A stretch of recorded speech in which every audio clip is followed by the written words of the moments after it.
Meanwhile, the House-led GOP vowing to investigate President Biden's handling of classified documents. But the DOJ's appointment of a special counsel, that may actually limit the power of that investigation from House Republicans. Well, how so? Congressional correspondent Kilmeny Dukart joins us now live from Capitol Hill. Kilmeny, what does the special counsel appointment mean for the investigation? Yeah, Emma and Sean, good to be with you. Not great news for House GOP lawmakers hoping to investigate the matter themselves. We know that there's been a lot of discussion on Capitol Hill about the newly formed House Select Subcommittee that is designed to investigate the so-called weaponization of government. In other words, whether federal agencies are operating with a political bias. Here's what we heard from House Speaker Kevin McCarthy.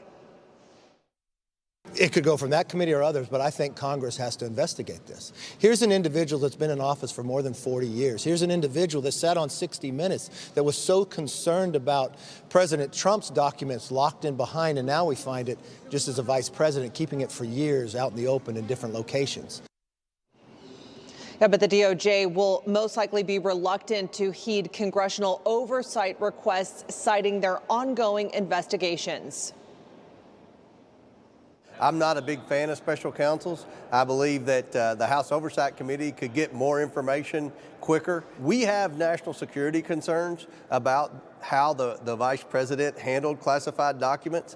We're going to continue to investigate that. But I think the biggest thing for me and for my investigation with the Biden family influence peddling is the fact that people now see how influential China was in funding that Biden Center for Diplomacy.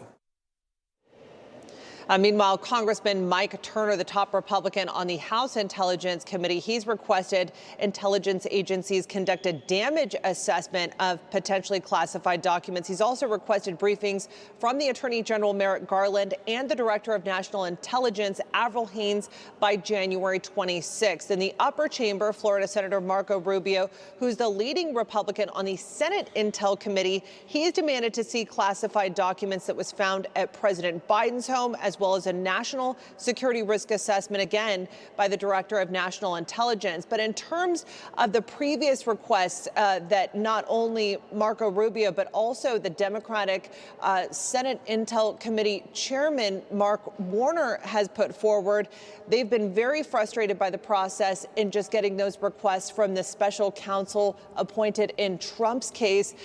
Going under that logic, it would be hard to believe that the special counsel appointed in President Biden's case would be any different. All right, Kilmeny Dukart live for us with the very latest from the Capitol. Kilmeny, thank you. Pam Bondi is the former Florida Attorney General, Newsmax contributor, joining the National Report now. Pam, always good to see you. Thanks so much for coming on here. Wow. Good to see you. Thank Good you. morning. Thank you. You know, there is so much to go through, so we're happy to have you on here. Let me show you this. We have a timeline of kind of how this began, the classified documents 1 and 2. On November 2nd, the attorneys for Biden found batch 1 at the Penn Biden Center. November 3rd, the archives got the documents. Then they referred it to the DOJ. The elections happened. We still didn't know. The DOJ appointed Lausch to assess the documents. Then a month later, attorneys informed Lausch of the second batch in the House garage in Delaware. Then on the 5th, Lausch tells AG Garland a special counsel is warranted. Then the media finds out on the 9th, and the president's surprised about it, as you know. Then the second media report reveals batch 2, this time at his house, and that's when things blow up here, and the attorneys reveal additional documents found, and then the special counsel is appointed. You follow along. This has already, by the way, have been happening, and now it's happening in real time now, finally, with the scope of the media. What do you make of how this is happening now to a sitting president being investigated now by the DOJ? Well, first, good job with the timeline. And I think the most important date on that timeline is November 2nd. Look at that. They knew about that 2 days before the midterms, and they kept it quiet, as opposed to look what they did to Donald Trump. They leaked everything about the president, and actually they were fake leaks. Don't you remember when they said about President Trump that he had nuclear codes hidden at Mar-a-Lago? It was ridiculous. Well, whether it's a former president or a sitting president, everyone, as a former prosecutor, you treat every investigation the same. you should treat them all the same. So if we're going to follow that logic, which of course they're not doing, Merrick Garland has set the standard for how Joe Biden should be treated. Think about this. They raided Mar-a-Lago, as we all know. And first, let's distinguish the differences here. President Trump, those documents, we all know, went from the White House to Mar-a-Lago. They were always secure. NARA, the National Archives, knew that he had them. The FBI knew that he had them. He put an additional lock on the door. Joe Biden, and as president, of course, he could declassify anything. Joe Biden left office with documents that were under the Obama White House. He had no authority to declassify anything, nor did he ever.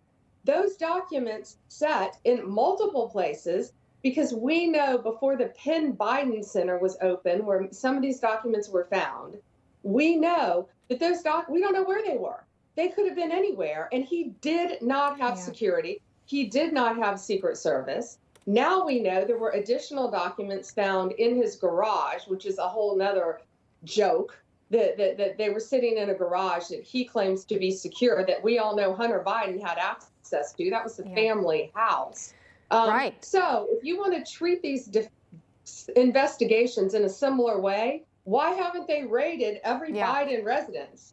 Pam, I hate to interrupt. A lot of people are asking that question. As you point out, special counsel appointed. We're going to wait and see if they're handled in a fair way. Both of the cases. We'll be watching. Pam Bondi, thanks so much for joining us today. Appreciate your time. Thank you. Thank you.